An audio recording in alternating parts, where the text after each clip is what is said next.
April O'Neil says, "You have my support." Okay. What the hell did she ever do for you? Well, actually, in this game, she can do quite a bit, and welcome back to Let's Play Teenage Mutant Ninja Turtles Shredder's Revenge. This time around, we're playing as the intrepid reporter in a banana-colored jumpsuit, April O'Neil.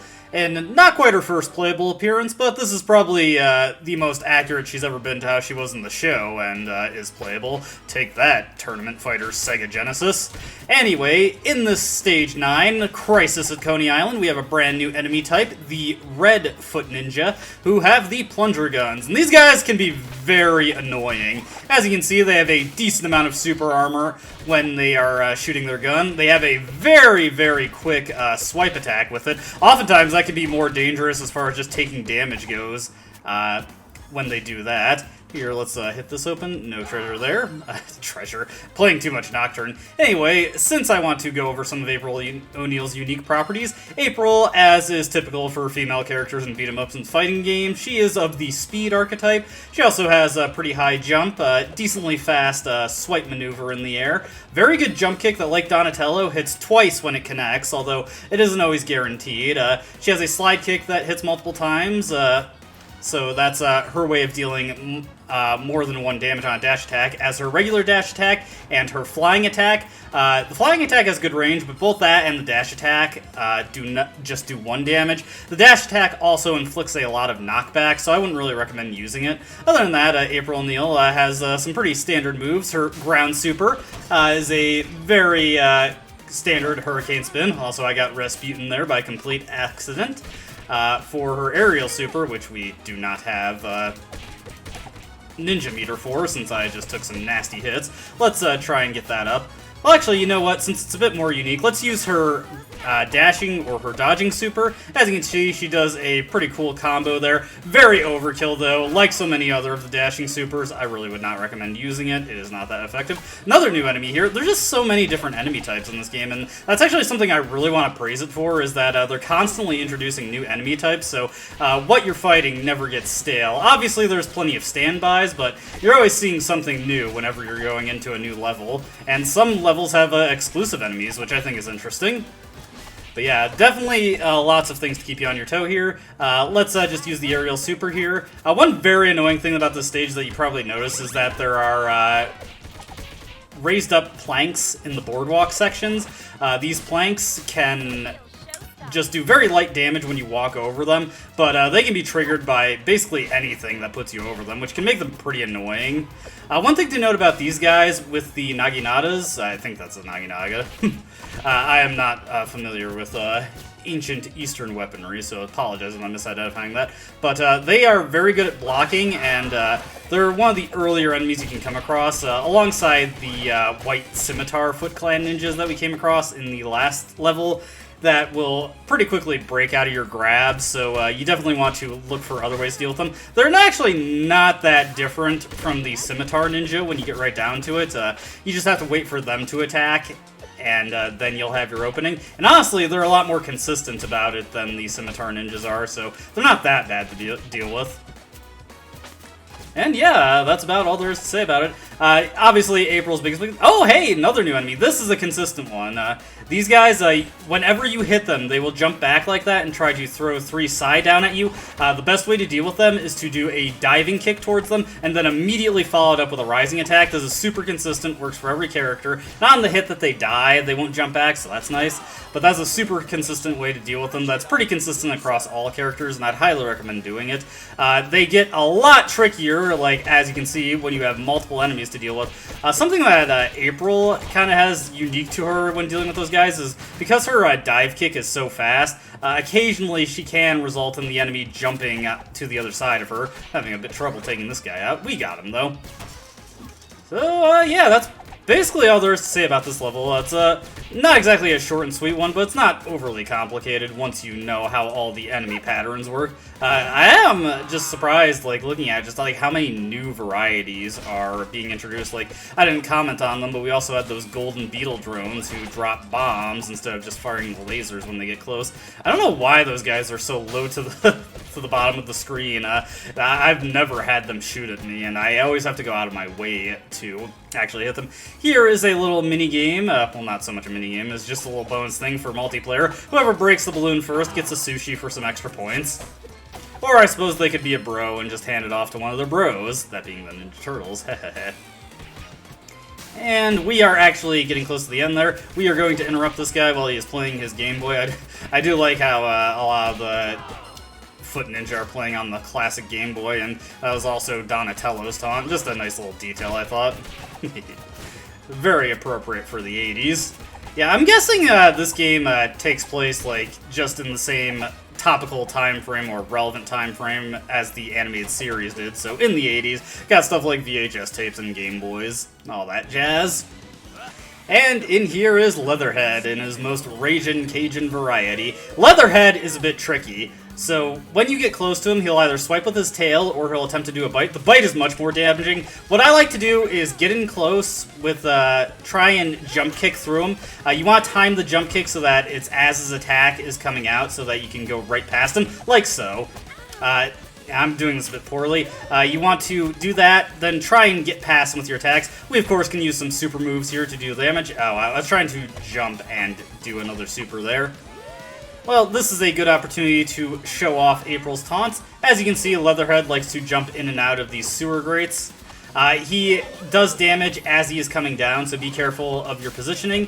If you can time it right, that is a good opportunity to taunt, to try and... Oh, I'm disregarding my own advice here. So yeah, do that. Ow. Come on.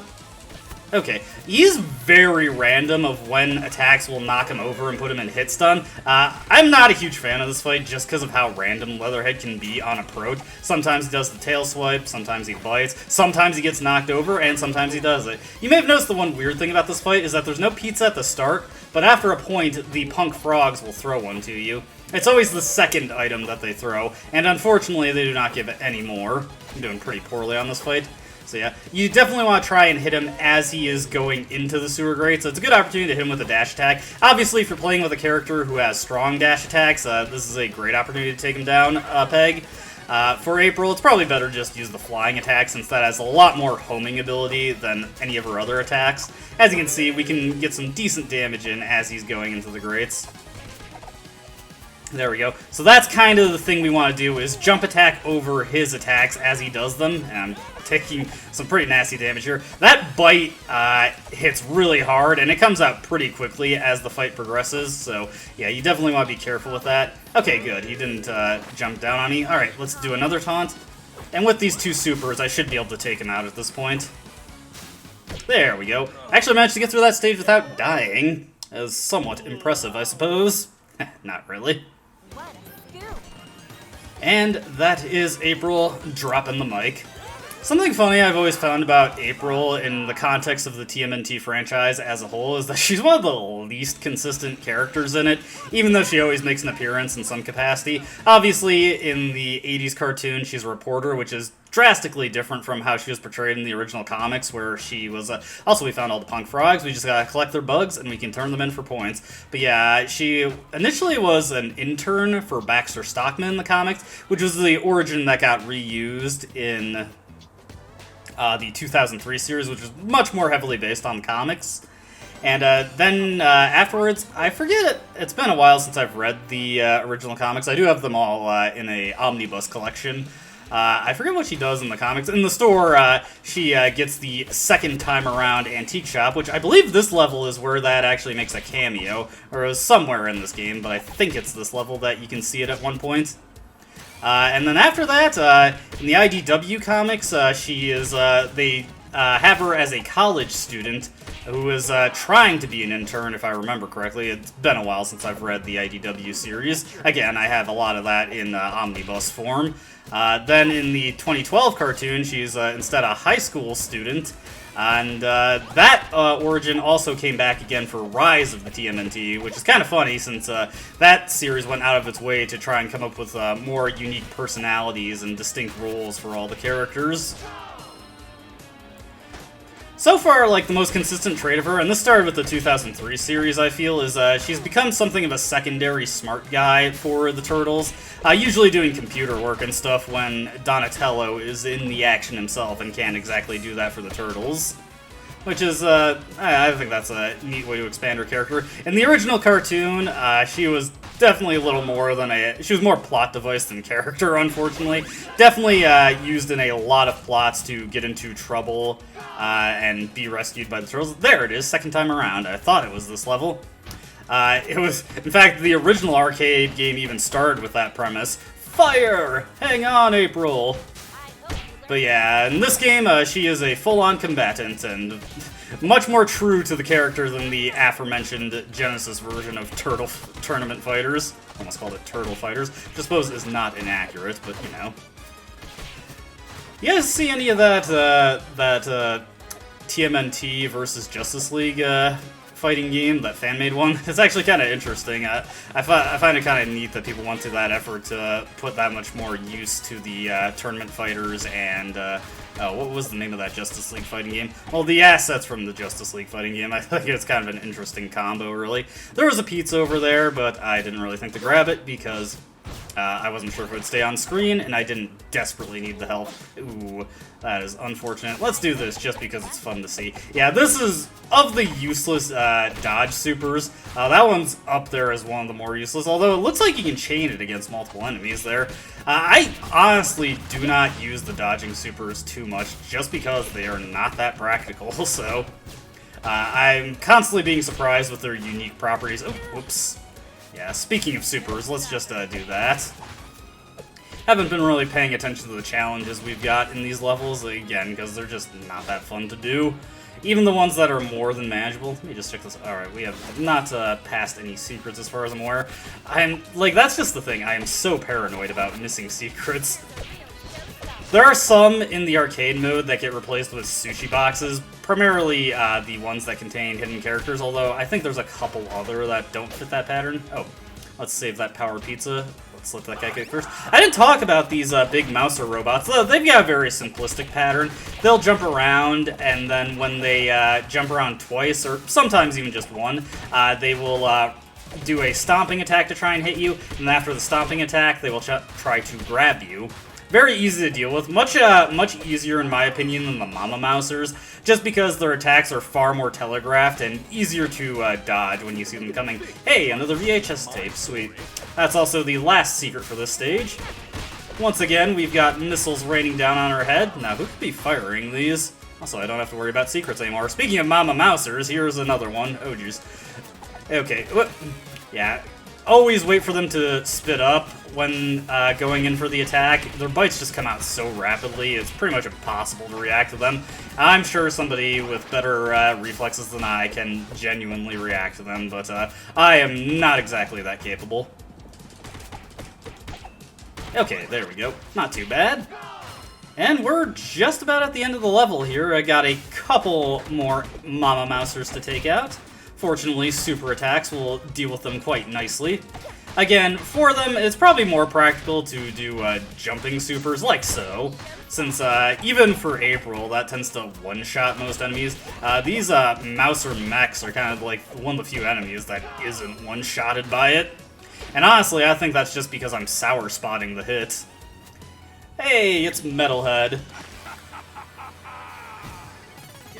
Now, in this game, he is explicitly reprogrammed to fight against us. Apparently, Metalhead is a hero, or at least friendly to the Turtles in the original cartoon series. I wouldn't know because I've never seen that episode, and it's been so long since I've watched any of the 80s cartoon, which is kind of funny since I was such a big fan of the Turtles in the 90s, but unfortunately, my mom wasn't exactly rolling in the dough, so I had to rely on the VHS tapes that we had around the house to get the bulk of my Turtles knowledge, which meant that I watched the first 3 episodes a lot as a kid. Also, it was very unfortunate that I got rained on by those missiles there. Metalhead actually has a very simplistic pattern. This missile rain attack, a dud missile will come out, you hit that and send it back at him to cancel it. Otherwise, the missiles just kind of trail you and land in the most recent place you were at when it was coming down on the screen. He's got these heavy reacher, or these long reacher attacks. It's easy enough to dodge while standing inside of him, but you do have to be careful since the fists hit you on the way back, and also trying to hit him while the fists are still out means that you can take some damage. Also, he's got the jump kick that he had in Turtles in Time. He will either follow up stretching his fists with that, or he will just stretch his fists again. This does add another layer of randomness to the fight that makes it a bit tricky, so you should go for shorter, less committal strings than anything very long-winded. Alright, let's see if I can actually hit the missile back without taking a hit myself, and almost! I did hit it back without getting hit until then. Oh man, and that robbed me of the super. That was unfortunate. Yeah, that's what I was talking about. You should go for less committal strings there. I was trying to commit to the full combo and just ended up taking a hit I really could have avoided. The mousers are pretty annoying here. We sure are, Metalhead, although April is not a turtle. Also, that was the first time I've ever tried to hit him out of his shield barrier with a super, so that is something that you can do. It's good to have options. It's good to have options.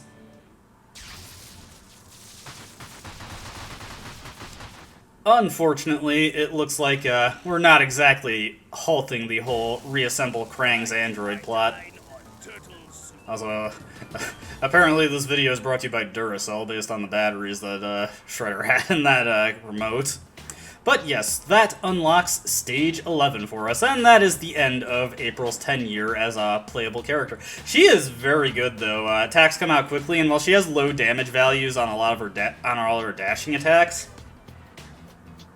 it's just the general lack of ending lag on a lot of her moves, and her ability to string them in, get in and out very quickly. It just makes her a very potent and useful character. But she does start to have problems in the game, starting around this stage, actually, because we're going to be dealing with, from this point forward, a lot of enemies who are much more durable than the standard foot, twice as durable or even more, and they also have ample super armor on a lot of their attacks, so this is going to be interesting to deal with. But also, we are going to be dealing with a character who handles that decently admirably as far as raw power goes, so look forward to that. As always, I hope you enjoyed watching. Hope to see you in the next video. Until then, goodbye.